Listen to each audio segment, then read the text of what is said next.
the 3rd of October, 38-year-old Cassie Theroff was indicted on charges of felonious assault and endangering a child after she allegedly used a dog to attack a 6-year-old girl. The mauling occurred on the 25th of August at a duplex at 203 Rosemary Drive in Lebanon, Ohio. Cassie lives on one side of the duplex, while the 6-year-old and her family live on the other side. Cassie and another person were in the backyard of the duplex, reportedly taking drugs, when the 6-year-old girl's mother allegedly started filming Cassie. An argument ensued, and eventually the child's mother went inside to call the police. While the argument was happening, the 6-year-old girl, her sister, and another girl were playing in the front yard of the duplex. It's alleged that Cassie then opened her front door and told a pit bull boxer mix to go get them. The dog attacked the 6-year-old girl, biting her head and body and latching onto her hair and dragging her around. It's alleged that Cassie then attacked the girl herself and started punching her in the back. The child was left with severe injuries to her mouth and required multiple surgeries. The authorities removed the dog, and Cassie has since been evicted from the duplex home. She's currently being held at the Warren County Jail on a $25,000 bond. Cassie's arraignment is scheduled for the 6th of October. A couple are behind bars after allegedly luring a man using a dating app to rob him and steal his car. The victim told police that he met a woman named Sonia on the Tinder dating app. He'd arranged to meet her at the Embassy Suites Hotel on 26th Street and Camelback Road in Phoenix, Arizona at around 10 a.m. on the 17th of September.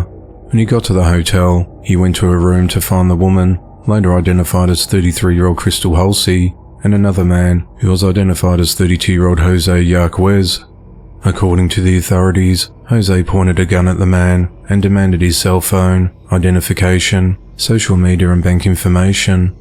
The couple then allegedly forced the man to drive them to a nearby Chase Bank and give them $900. After leaving the bank, the authorities said the couple took off in the man's car and withdrew an additional $2,100 from his bank account using online apps. They then took his car to California and Las Vegas, where officers tried to pull them over. However, they managed to evade the police and ditched the car and got a ride back to Phoenix. The victim's car was reportedly found on the 25th of September with a gun inside. Investigators in the Phoenix area said they were able to track the couple down because they used their real names for the hotel and the withdrawals from the victim's account, so they set up an undercover operation to catch them.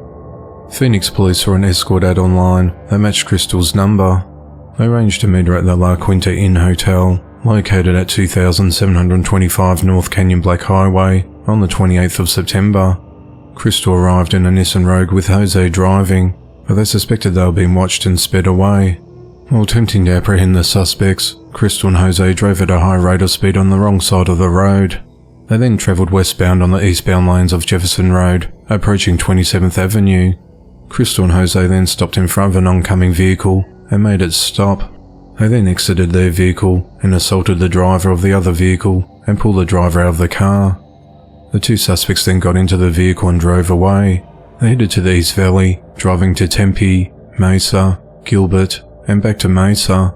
They then headed to North Payson and Happy Jack, where police say the suspects drove on the wrong side of the highway and collided with another vehicle. They attempted to carjack another vehicle, but by that time, the Department of Public Safety helicopter landed and took the suspects into custody in Happy Jack.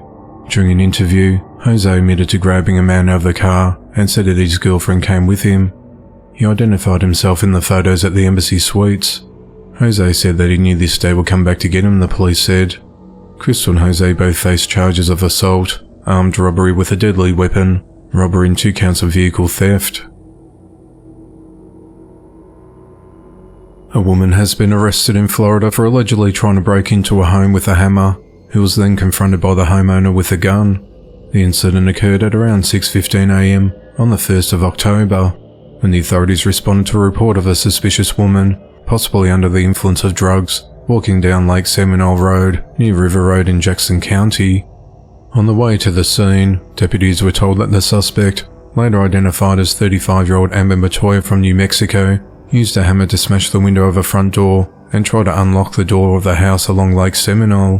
The homeowner confronted Amber with a firearm and told her to leave.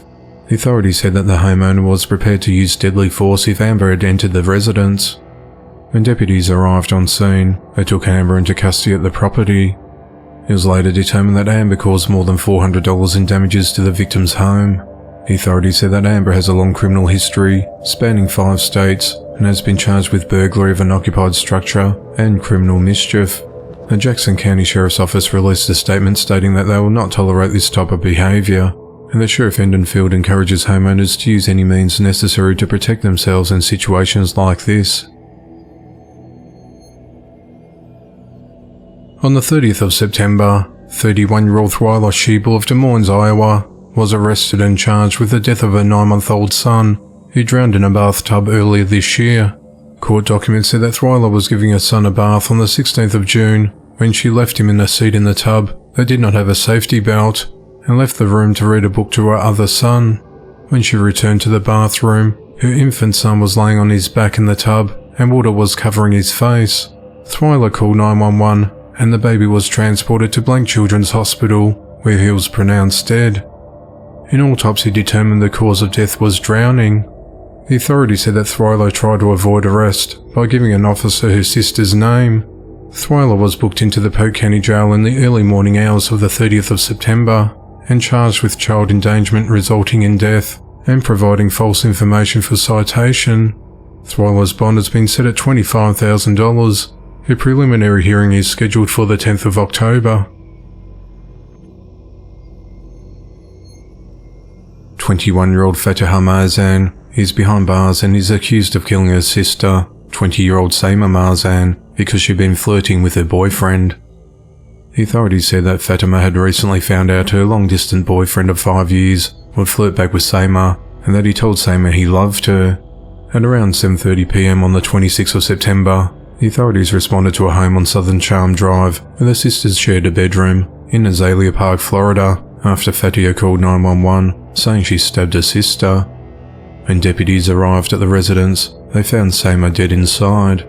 Fatia allegedly admitted to the officers that she stabbed Seima in the heart 3 to 4 times. The authorities said that Fatia bought a knife set from Amazon 2 weeks prior to the stabbing, which she hid in the closet and planned when she would murder her sister. The authorities added that her family was asleep before stabbing Seima because she didn't want anyone to hear the incident. Fataha consciously decided to kill her sister Seima, and the decision was present in her mind at the time of the killing. Fatia is charged with first-degree murder, and she's held at the Orange County Jail without bond.